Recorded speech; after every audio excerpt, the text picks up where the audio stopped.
کے وقت جب سجدے میں سر رکھ کے کہو گے سبحان ربی العالی، تو پھر اندر سے ایسی روشنی پھوٹے گی، اندر بوٹی مشک مچایا اتے جاں پھلاں تے آئی ہو، پھر کیفیرات نصیب ہوں گی، پھر من میں چراغا ہوگا، آؤ اپنے آپ کو مالک کی چوکھٹ پہ لے جاؤ، اس کی دہلیز پہ لے جاؤ۔ ہمارے بزرگ فرمایا کرتے تھے سونے سے قبل 5 انگلیاں بھی گن لیا کرو، 5 نمازیں بھی گن لیا کرو، اور اگر تہجد نصیب ہو جائے، کتنے خوش نصیب ہیں وہ لوگ جو سحری کا اٹھنا پا لیتے ہیں۔ ایک روایت میں آتا جب سحری کے لمحے ہوتے ہیں تو شوہر اٹھتا ہے اور اپنی بیوی کو بھی جھنجھوڑتا ہے، لیکن نیند کے غلبے کی وجہ سے وہ اٹھ نہیں پاتی۔ خیر یہ چلا جاتا ہے، وضو کرتا ہے، واپس آتے ہوئے چلو میں تھوڑا سا پانی لے آتا ہے اور اپنی بیوی کے اوپر چھڑک دیتا ہے، تو وہ بھی اٹھ جاتی ہے اور یہ مصلی بچھا کے نماز پڑھنے لگ جاتا ہے، اللہ کے حضور سجدہ ریزیاں کرتا ہے، اور وہ بھی جلدی سے وضو کر کے اس مصلی کے ساتھ مصلی بچھا کے خاتون بھی نماز پڑھنے لگ جاتی ہے۔ تہجد کے سجدے ہیں، سحری کے لمحے ہیں، رات کی تاریکیاں ہیں، کوئی دیکھنے والا نہیں ہے، 2 مصلی بچھے ہیں، ایک پہ شوہر کھڑا ہے، ایک مصلی پہ بیوی کھڑی ہے، رب کی دہلیز کا نوکر اور اس کی چوکھٹ کی بادی، دونوں سجدہ ریز۔ حدیث میں آتا ہے جب یہ سجدے کر رہے ہوتے ہیں اللہ دیکھ کے مسکرا رہا ہوتا ہے، اپنی شان کے مطابق مسکرا رہا ہوتا ہے کہ دیکھو میرا بندہ اور میری بندی میرے لیے سجدے کر رہے ہیں، پھر کتنی رحمتیں برستی ہیں، کتنی کرم نوازیاں ہوتی ہیں۔ ذرا اپنی سحریوں کا آغاز سجدوں سے کرو، پھر آپ کو کسی بابے کے پاس نہیں جانا پڑے گا کہ جن آ گیا، بھوت آ گیا، ہمارے گھر میں سایہ ہو گیا، بدروحوں کا اثر ہو گیا، کسی نے تعویذ ڈال دیے، جادو کر دیا، ٹونا کر دیا۔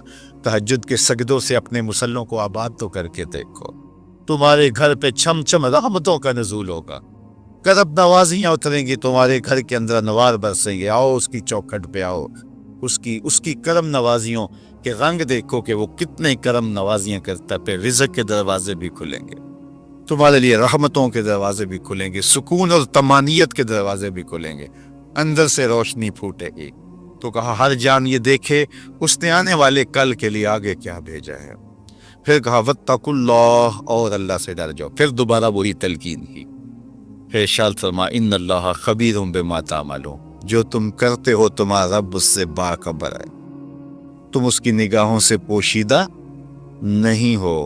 آج کہیں لکھا ہوتا نا خبردار کیمرے کی آنکھ دیکھ رہی ہے، تو لوگ سیدھے ہو کے بیٹھ جاتے ہیں، کیمرے کی آنکھ دیکھ رہی ہے۔ کیمرے کی تو لائٹ بھی بند ہو سکتی ہے، اس کا سسٹم خراب بھی ہو سکتا ہے، لیکن جو رب کے کیمرے لگے ہیں وہ سسٹم کبھی خراب نہیں ہوتا۔ کیمرے کی ایک رینج ہے، اس سے آگے نہیں دیکھ پاتا، لیکن مالک کی شان کے ارا زبیبا نملۃ السودا، کالی رات کے اندھیرے میں، کالے پہاڑوں کے سلسلے میں، گہری غار کے اندر چیونٹیوں کے عمیق سوراخ میں جب چیونٹی چلتی ہے تو اس کے ننھے مہین قدموں سے سینہ سنگ کے اوپر جو وہمی اور گمانی لکیر بنتی ہے، تمہارا رب اس کو یوں دیکھتا ہے جس طرح دیوار چین کو دیکھتا ہے۔ اس کی نظروں سے کیا ہماری خلوتیں پوشیدہ ہیں، ہمارے اعمال پوشیدہ ہیں، کیا اس کی نظروں سے ہمارے خیال پوشیدہ ہیں؟ دروازہ مقفل کر کے اگر ہم گناہ کریں گے تو کیا مالک سے پوشیدہ ہوں گے؟ لوگوں سے تو پوشیدہ ہیں لیکن مالک سے پوشیدہ نہیں ہے۔ یہ عقیدہ جم جائے تو بند کوٹری میں بھی جرم نہیں ہو سکتا۔ آپ دیکھتے نہیں ہیں کہ جب دروازے مقفل کر کے بت کے اوپر بھی موٹا کھیس ڈال کے زلیخا بولی ہے تلک یوسف اب تو آ جاؤ، اب تو کوئی نہیں دیکھ رہا، تو جناب یوسف نے کہا کالا معاذ اللہ، میں اللہ کی پناہ میں آتا ہوں، تو اپنے اس بے جان بت اور مجسمے سے بھی حیا کرتی ہے، اور اس کے اوپر بھی جو دیکھ نہیں سکتا پردہ ڈال لیا ہے، اور میں اس سے حیا نہ کروں جو 7ویں کوٹری میں بھی دیکھتا ہے۔ پھر اتنی روشنیاں برستی ہیں کہ گناہ کا تصور بھی محال ہوتا ہے، اور یوسف بھاگتے ہیں تو اللہ دروازے کو کشادہ کرتا چلا جاتا ہے۔ تو آؤ تو اس چوکھٹ پہ، تو وہ تو بند کمروں کے ماحول دیکھتا ہے، اس سے تو کوئی چیز پوشیدہ نہیں ہے۔ یہ یقین اتر جائے، روح میں جم جائے، تو پھر زندگی سنور جاتی ہے۔ اور میں آپ کو ایک اور بات عرض کرنا چاہتا ہوں کہ بطور سنی آپ تو یہ بھی عقیدہ رکھتے ہیں کہ رسول کریم کی نگاہوں سے کچھ پوشیدہ نہیں ہے، تو کیا یہ عقیدہ 3 گھنٹے کے مناظرے کے لیے رکھا ہوا ہے کہ عمل پہ بھی اس کا کوئی اثر ہے؟ اگر عمل پہ کوئی اثر ہے تو پھر بند خلوت کدے میں بھی جرم کرتے شرم آئے کہ رسول اللہ کی نگاہوں سے تو کچھ پوشیدہ نہیں ہے۔ پھر ہماری خلوتیں جو ہے وہ پاک ہو جائیں، ہماری جلوتیں پاک ہو جائیں، ہم رسول اللہ کی نگاہوں سے بھی پوشیدہ نہیں رہ سکتے۔ ان کی نگاہیں دوربین بھی دیکھتی ہیں، ہمارے رب کی نگاہیں بھی دیکھتی ہیں، حضور اللہ کی عطا سے دیکھتے ہیں۔ تو جب یہ عقیدے جم جائیں گے، روح میں اتر جائیں گے، تو زندگی میں نظم پیدا ہو جائے گا۔ جہاں کوئی سیکورٹی نہیں پہنچتی، کوئی عقیدہ نہیں پہنچتا، کوئی جو ہے وہ کیمرہ نہیں پہنچتا، وہاں یہ عقیدہ پہنچتا ہے، ان اللہ خبیر بما تعملون، جو تم کرتے ہو تمہارا رب اس سے باخبر ہے۔ اللہ تعالیٰ جل شانہ نے اس شخص کی کہانی کو بیان کیا ہے جو قیامت کے دن جہنم کی طرف جا رہا ہوگا۔ کچھ لوگ اسے پوچھیں گے ما سلککم فی سقر، کہ تم جہنم میں کیوں جا رہے ہو؟ تو وہ جواب میں کہے گا لم نک من المصلین، کہ ہم نماز نہیں پڑھا کرتے تھے۔ آج جہنم میں جانے کا سبب نماز نہ پڑھنا ہے۔ پنجگانہ نماز ہر عاقل بالغ مرد اور عورت پر فرض کی گئی ہے، اور قرآن مجید میں مختلف صیغوں سے 700 سے زائد مرتبہ اس کی تاکید ارشاد فرمائی گئی۔ سینکڑوں احادیث نماز کی تاکید، فضائل، ادا کرنے کی ترغیب اور نہ پڑھنے پر ترہیب میں وارد ہیں۔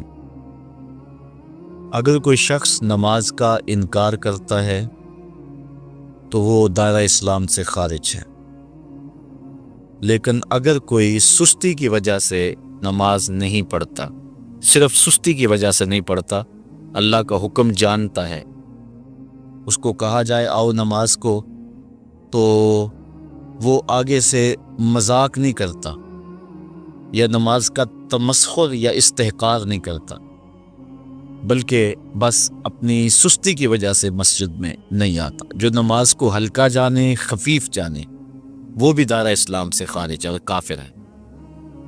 لیکن جو شخص اس کو اللہ کا حکم جانتا ہے اور اس کو پڑھنا اپنے اوپر ضروری سمجھتا ہے، لیکن سستی کی وجہ سے پڑھ نہیں سکتا، تو اس کے بارے میں علماء کی آراء مختلف ہیں۔ حضرت امام اسحاق اور حضرت امام احمد رضی اللہ تعالی عنہما آپ تو فرماتے ہیں کہ ایسا شخص کافر ہے اور اس کو قتل کرنا واجب ہے۔ حضرت امام مالک کا قول ہے کہ، اور امام شافعی کا بھی یہی قول ہے، وہ بھی کہتے ہیں کہ اس کو قتل کیا جائے گا اور بطور حد قتل کیا جائے گا۔ حضرت امام اعظم امام ابو حنیفہ علیہ رحمہ آپ فرماتے ہیں کہ بے نمازی کو قتل نہیں کیا جائے گا، بلکہ اس پر تعزیر نافذ ہوگی۔ یہ حاکم وقت کی ثواب دید پر ہے کہ وہ اس پر کیا سزا دیتا ہے، اور فرمایا اس کو 7 قید کیا جائے گا اور توبہ کے لیے اس کو زور دیا جائے گا۔ اگر وہ توبہ کر لے تو اس کو قید سے باہر نکال لیا جائے گا، ورنہ اس کو قید رکھا جائے گا۔ صحابہ کہتے ہیں کہ ہم کسی عمل کے تارک کو کافر نہیں سمجھتے تھے سوائے نماز کے تارک، اور آقا کریم علیہ السلام کا ایک فرمان ہے من ترک الصلاۃ متعمدا فقد کفر جہارا، جس نے جان بوجھ کے نماز چھوڑی اس نے اعلانیہ کفر کیا۔ امام اعظم امام ابو حنیفہ علیہ رحمہ وہ فرماتے ہیں کہ یہ حدیث محل ترہیب میں ہے، گویا اس نے کافروں والا کام کیا، اس لیے آپ یہ فتویٰ دیتے ہیں کہ اس کو قید کیا جائے گا اور نماز کی پابندی کا زور دیا جائے گا، اور وہ توبہ کرے تو اس کو چھوڑ دیا جائے گا۔ لیکن باقی ائمہ بعض کہتے ہیں اس کو حداً قتل کیا جائے، اور امام اسحاق اور امام احمد کہتے ہیں اس کو قتل کرنا واجب ہے۔ تو بے نمازی جو اللہ کے حکم کی پابندی سستی کی وجہ سے نہیں کرتا، یہ اس کے لیے حکم ہے۔ جو شخص تحقیر کرتا ہے نماز کی، ہلکا جانتا ہے، تمسخر اڑاتا ہے یا اس کا انکار کرتا ہے، تو اس کے بارے میں علماء کے اندر کوئی اختلاف نہیں ہے۔ وہ ائمہ اربعہ کے نزدیک کافر ہے، دارہ اسلام سے خارج ہے، مرتد ہے۔ لیکن سستی کی وجہ سے نماز نہ پڑھنے والا، اس کے بارے میں علماء کا یہ موقف ہے۔ حضرت غوث اعظم الشیخ سید عبد القادر جیلانی علیہ رحمہ آپ فرماتے ہیں کہ بے نمازی کو مسلمانوں کے قبرستان میں دفن نہ کر۔ حضرت سلطان باہو علیہ رحمہ آپ کا قول ہے کہ بے نمازی سے خنزیر بھی پناہ مانگتا ہے۔ حضرت شیخ سعدی شیرازی فرماتے ہیں بے نمازی کو قرض نہ دو، جو اللہ کا قرضہ ادا نہیں کرتا تمہارا قرض کیسے لٹائے گا۔ اب آئیے ہم حضور علیہ السلام کے فرامین دیکھتے ہیں اس حوالے سے۔ حضرت جابر بن عبداللہ انصاری رضی اللہ تعالی عنہ سے مروی ایک روایت، جس کو امام ابو داؤد نے روایت کیا، امام نسائی نے روایت کیا، دیگر محدثین نے روایت کیا۔ آقا کریم نے ارشاد فرمایا بین الرجل و بین الکفر ترک الصلاۃ، آدمی اور کفر کے درمیان ترک صلاۃ ہے، یعنی بندہ مومن اور بندہ کافر کے درمیان ترک صلاۃ ہے۔ جو نماز پڑھتا ہے وہ مومن ہے، اور جو نماز نہیں پڑھتا تو وہ کافروں والا کام کرتا ہے، یا دیگر ائمہ کے نزدیک وہ کافر ہے۔ یہ ترہیباً نہیں بلکہ یہ حکم ہے۔ اور حضرت نبی رحمت صلی اللہ علیہ وسلم کا ایک دوسرا فرمان ان الفاظ کے ساتھ ہے بین الرجل و بین الشرک والکفر ترک الصلاۃ، شرک و کفر اور بندہ مومن کے درمیان نماز ترک کرنا ہے۔ حضرت امام ابن ماجہ نے ان الفاظ کے ساتھ روایت کو نقل کیا ہے بین الکفر والایمان ترک الصلاۃ، ایمان اور کفر کے درمیان نماز کا ترک کرنا ہے۔ اور آقا کریم علیہ السلام کا وہ فرمان جو حضرت انس سے مروی ہے، جس کو طبرانی نے اپنی موجم میں لکھا، بھی آپ کے سامنے میں نے رکھا، کہ حضور نے فرمایا من ترک الصلاۃ متعمدا فقد کفر جہارا، جس نے جان بوجھ کے نماز چھوڑی اس نے اعلانیہ کفر کیا۔ حضرت ابو ہریرہ رضی اللہ تعالی عنہ سے ایک روایت ہے کہ وہ فرماتے ہیں لا سہم فی الاسلام لمن لا صلاۃ ولا صلاۃ لمن لا وضوء لہ، کہ اس شخص کا اسلام میں کوئی حصہ نہیں ہے جو نماز نہیں پڑھتا، اور اس شخص کا نماز میں کوئی حصہ نہیں ہے جو وضو نہیں کرتا۔ وضو کے بغیر نماز نہیں ہوتی، اور نماز کے بغیر اسلام نہیں ہوتا۔ اور اسی روایت کو بالفاظ دیگر حضرت عبداللہ ابن عمر رضی اللہ تعالی عنہ نے حضور سے یوں روایت کیا، طبرانی نے اپنی موجم میں اس کو لکھا لا ایمان لمن لا امانتہ ولا صلاۃ لمن لا طہور لہ ولا دین لمن لا صلاۃ لہ۔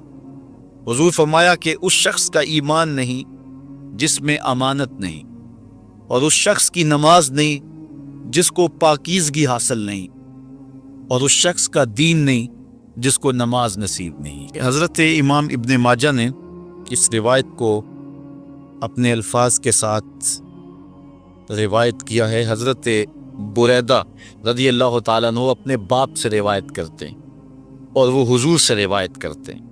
حضور علیہ السلام نے ارشاد فرمایا ان العہد الذی بیننا و بینہم الصلاۃ فمن ترکہا فقد کفر، کہ ہمارے اور ان لوگوں کے درمیان جو معاہدہ ہے وہ نماز کا ہے، جس نے نماز کو چھوڑ دیا اس نے کفر کیا، یعنی ہمارا اور ان کا پھر اب معاہدہ باقی نہیں رہے گا۔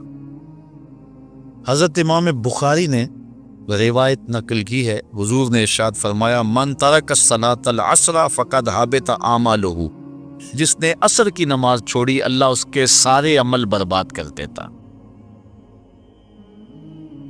حضرت ابو ہریرہ رضی اللہ تعالی عنہ سے روایت ہے جس کو امام ابن ماجہ نے اور امام نسائی نے روایت کیا ہے، وہ حضور سے روایت کرتے ہیں، بڑی مشہور روایت ہے۔ حضور نے ارشاد فرمایا ان اول ما یحاسب بہ العبد بصلاتہ فان صلحت فقد افلح وانجح وَإِن فَسَدَتْ فَقَدْ خَابَ وَخَسِرَ۔ فرمایا قیامت کے دن بندے سے سب سے پہلا حساب نماز کا لیا جائے گا۔ اگر اس کی نماز ٹھیک ہو گئی تو وہ فلاح پا گیا، اگر پہلا تول ٹھیک آ گیا تو وہ کامیاب ہے، وَأَنجَحَ اور نجات پا گیا۔ وَإِن فَسَدَتْ فَقَدْ خَابَ وَخَسِرَ، اور اگر پہلا تول ہی ٹھیک نہ ہوا تو پھر وہ ذلیل و رسوا ہو گیا۔ حضرت عبادہ بن صامت رضی اللہ تعالیٰ عنہ سے ایک طویل روایت ہے۔ وہ کہتے ہیں کہ حضور علیہ السلام نے مجھے 7 چیزوں کا حکم دیا، مجھے وصیت کی کہ ان 7 کاموں کو کرنا ہے۔ ان کے اندر جو دوسری چیز تھی وہ حضور نے یہ ارشاد فرمائی، وَلَا تَتْرُكُوا الصَّلَاةَ مُتَعَمِّدِينَ فَمَن تَرَكَهَا مُتَعَمِّدًا فَقَدْ خَرَجَ مِنَ الْمِلَّةِ، کہ جان بوجھ کے کبھی نماز نہ چھوڑنا، جس نے نماز چھوڑی وہ ملت اسلامیہ سے نکل گیا۔ اور حضرت معاذ بن جبل رضی اللہ تعالی عنہ سے بھی ایک طویل روایت ہے کہ حضور نبی رحمت صلی اللہ علیہ وسلم نے ان کو 10 وصیتیں کی تھی۔ حصول برکت کے لیے یہ ساری حدیث میں آپ کے سامنے رکھ دیتا ہوں۔ کہتے ہیں اوصانی رسول اللہ صلی اللہ علیہ وسلم بعشر کلمات، حضور نے مجھے 10 باتیں ارشاد فرمائیں، حکمت سے بھری اور رحمتوں سے بھری ہوئی ایک ایک بات ہے، ان کے بول بہاروں جیسے اور اصحاب ستاروں جیسے۔ تو اتنا خوبصورت کلام، لہو خورشید کا ٹپکی اگر ذرے کا جگر جیے۔ حضور نے 10 باتیں حضرت معاذ بن جبل رضی اللہ تعالی عنہ کو بطور وصیت ارشاد کی۔ کہتے ہیں کالا، حضور نے مجھے کہا، ارشاد کیا، لا تشرک باللہ شیئا وَإِن قُتِلْتَ وَحُرِّقْتَ، اللہ کے ساتھ کسی کو شریک نہ ٹھہرانا، اگرچہ تجھے قتل بھی کیا جائے اور تجھے آگ میں جلا بھی دیا جائے، کبھی بھی اللہ کے ساتھ شریک نہ ٹھہرانا۔ دوسری بات حضور نے مجھے یہ ارشاد فرمائی، وَلَا تَعْصِ وَالِدَيْكَ وَإِنْ أَمَرَاكَ أَن تَخْرُجَ مِنْ أَهْلِكَ وَمَالِكَ، کہ اپنے والدین کی کبھی نافرمانی نہ کرنا، اگرچہ تجھے حکم دیں کہ اپنے مال کو اور اپنے بچوں کو لے کے گھر سے نکل جا، تو کہا یہ کر لینا، نکل جانا، لیکن والدین کی نافرمانی نہ کرنا۔ تیسری بات حضور نے ارشاد فرمائی، وَلَا تَتْرُكَنَّ صَلَاةً مَكْتُوبًا مُتَعَمِّدًا فَإِنَّ مَن تَرَكَ صَلَاةً مَكْتُوبَةً مُتَعَمِّدًا فَقَدْ بَرِئَتْ مِنْهُ ذِمَّةُ اللَّهِ۔ فرمایا اے معاذ بن جبل، فرض نماز جان بوجھ کر کبھی بھی نہ چھوڑنا، زندگی میں کبھی نہ ہو کہ تجھ سے فرض نماز چھوٹے، اس لیے کہ جس نے فرض نماز جان بوجھ کے چھوڑ دی، اللہ اس کے رسول نے اس سے اپنا ذمہ اٹھا لیا۔ اب وہ جدھر مرضی جائے، اللہ نے جو ذمہ لیا ہوا ہے مومن کا، اللہ اٹھا لیتا ہے۔ چوتھی چیز حضور نے جو ارشاد فرمائی، وَلَا تَشْرِبَنَّ خَمْرًا فَإِنَّهُ رَأْسُ كُلِّ فَاحِشَةٍ، اے معاذ بن جبل، زندگی میں کبھی بھی شراب نہ پینا، ہر بے حیائی کی جڑ ہے اور بنیاد ہے شراب۔ پانچویں چیز کہتے ہیں حضور نے جو مجھے ارشاد فرمائی وہ یہ تھی، وَإِيَّاكَ وَالْمَعْصِيَةَ فَإِنَّ بِالْمَعْصِيَةِ حَلَّ سَخَطُ اللَّهِ، کہا کبھی اللہ کی نافرمانی نہ کرنا، اللہ کی نافرمانی سے اللہ کی ناراضگی مول لینے والی بات ہے، اللہ تعالیٰ کی معصیت سے اس کی ناراضگی جائز ہو جاتی ہے، حلال ہو جاتی ہے۔ اور چھٹی چیز کہتے ہیں حضور نے یوں ارشاد فرمائی، وَإِيَّاكَ وَالْفِرَارَ مِنَ الزَّحْفِ وَإِنْ هَلَكَ النَّاسِ، کہا جب محاذ پہ ڈٹا ہونا تو کبھی پیٹھ نہ پھیرنا، اگرچہ لاشیں جو ہیں وہ گر رہی ہوں اور لوگ ہلاک ہو رہے ہوں، سارے لشکر کے ہلاک ہو جانے کا ڈر بھی ہو، لیکن کہا معاذ بن جبل میں تمہیں وصیت کرتا ہوں کبھی پیٹ پھیر کے بھاگنا نہیں ہے۔ حضور نے کہتے ہیں مجھے جو 7ویں چیز ارشاد فرمائی وہ یہ تھی، وَإِنْ أَصَابَ النَّاسَ مَوْتٌ فَاصْبُتْ، اگر تو کسی ایسے علاقے میں رہتا ہو جہاں موت آ جائے، کوئی بیماری آ جائے موت والی، تو علاقہ چھوڑ کے بھاگنا نہ، وہیں رہنا، تیری قسمت میں زندگی ہوئی تجھے کوئی موت دے نہیں سکتا۔ اور اگر موت تیرے لیے لکھی گئی ہے تو جہاں مرضی چلا جائے تو موت سے بچ نہیں سکتا، اس لیے ایسے مقام سے بھاگ کر نہ جانا، وہیں ڈٹے رہنا اور وہیں رکے رہنا۔ 8ویں چیز کہتے ہیں حضور نے مجھے ارشاد فرمائی، وَأَنفِقْ عَلَىٰ أَهْلِكَ مِن طَوْلِكَ، کہا اللہ نے تجھے جو وسعت دی ہے، تجھے جو مال دیا ہے، اس کو اپنی اولاد پر کھل کے خرچ کرنا، اپنی اولاد سے بخل نہ کرنا، اولاد کے معاملے کے اندر جہاں ان کی ضرورت ہو اس کو کھل کے پورا کرنا ہے۔ اور حضور نے 9ویں بات جو ارشاد فرمائی وہ یہ تھی، وَلَا تَرْفَعْ عَنْهُمْ عَصَاكَ عَدَبًا، اپنی اولاد کو ادب سکھانے کے لیے ڈنڈا نہ چھوڑنا، عصا ہمیشہ لٹکا کے رکھنا، کوڑا باندھ کے رکھنا۔ اور 10ویں چیز کہتے ہیں حضور نے جو مجھے ارشاد فرمائی، وَأَخْفِهِمْ فِي اللَّهِ، اپنی اولاد کے دل میں اللہ کا خوف ڈالتے رہنا، اللہ کا ڈر پیدا کرنا اپنی اولاد کے اندر۔ تو نے اپنی اولاد کو یونیورسٹی اور کالجوں تک پہنچایا، بیرون ملک سے بھی تعلیم دلوائی، لیکن اللہ کا خوف نہ سکھایا۔ اللہ کا خوف سکھانا اپنی اولاد کو، ایسے لوگوں کی صحبت میں بٹھانا جن کی صحبت میں بیٹھ کر اللہ کا خوف پیدا ہو جائے، ان کو ایسی کتابیں لا کے دینا کہ جن سے خشیت الہی ان کے سینے میں پیدا ہو۔ اگر تو نے سب کچھ دے دیا، عالی نسب بنگلے دے دی اپنی اولاد کو، تو نے جو ہے وہ بہت اچھی تعلیم دلوا دی اپنی اولاد کو، دنیاوی سوسائٹی کے اندر ان کا وقار بہت بلند ہو گیا، تو نے سب کچھ دے دیا اپنی اولاد کو، اللہ کا خوف نہیں دیا تو کچھ بھی نہیں دیا۔ تو حضور نے جو 10ویں وصیت حضرت معاذ بن جبل کو کی وہ یہ ہے کہ انہیں اللہ سے ڈراتے رہنا، اللہ تعالیٰ کا خوف، ان کی خشیت ان کے سینے میں پیدا کرنا۔ اللہ اکبر۔ حضور کا ایک اور فرمان سنیے، حضور نے فرمایا کہ جو شخص نماز چھوڑتا ہے، ایک طویل حدیث ہے جس کا یہ حصہ ہے، وَكَانَ يَوْمَ الْقِيَامَةِ مَعَ قَارُونَ وَفِرْعَوْنَ وَحَامَانَ وَأُبَيِّ بْنِ خَلَف، جو نماز ترک کرتا ہے قیامت کے دن قارون کے ساتھ، فرعون کے ساتھ، حامان کے ساتھ اور ابی ابن خلف کے ساتھ کھڑا کر دیا جائے گا۔ جس صف میں اللہ کے دشمن کھڑے ہوئے ہوں گے، بے نوازی کو بھی اس صف میں کھڑا کر دیا جائے گا۔ کتنی رسوائی، کتنی ذلت ہے۔ کوئی بندہ یہ گوارا کرتا ہے کہ مجھے اس صف میں کھڑا کر دیا جائے جس پہ دشمنان خدا کھڑے، دشمنان رسول کھڑے ہو؟ میری کوئی بہن، میری کوئی بیٹی کیا یہ گوارا کر سکتی ہے کہ اس کو حضور پہ کانٹے پھینکنے والی ام جبیل کے ساتھ کھڑا کر دیا جائے، اس کو حضور کو اذیت دینے والی عورتوں کے ساتھ کھڑا کر دیا جائے؟ نہ میری کوئی بہن اور نہ کوئی میری ماں اس بات کو گوارا کرتی۔ تو جب ہم یہ گوارا نہیں کرتے تو پھر ہمیں عزم کرنا چاہیے کہ آج کے بعد نماز نہیں چھوڑنی۔ تو آئیے میں اور آپ اپنی زندگی کو ایک نظم میں لائیں۔ جو اللہ نے ہمیں مہلت دی، وقت دیا، آج ہمیں اللہ نے مہلت دی ہے، ہمارے پاس ابھی زندگی ہے، سانسیں چل رہی ہیں، توبہ کا دروازہ بھی بند نہیں ہوا، اس کے چوکھٹ، اس کے حضور آئیں گے، توبہ کریں گے، وہ سارے گناہ معاف کر دے گا۔ آئیے اپنی زندگی کو اس کی دہلیز پہ لے آئیں۔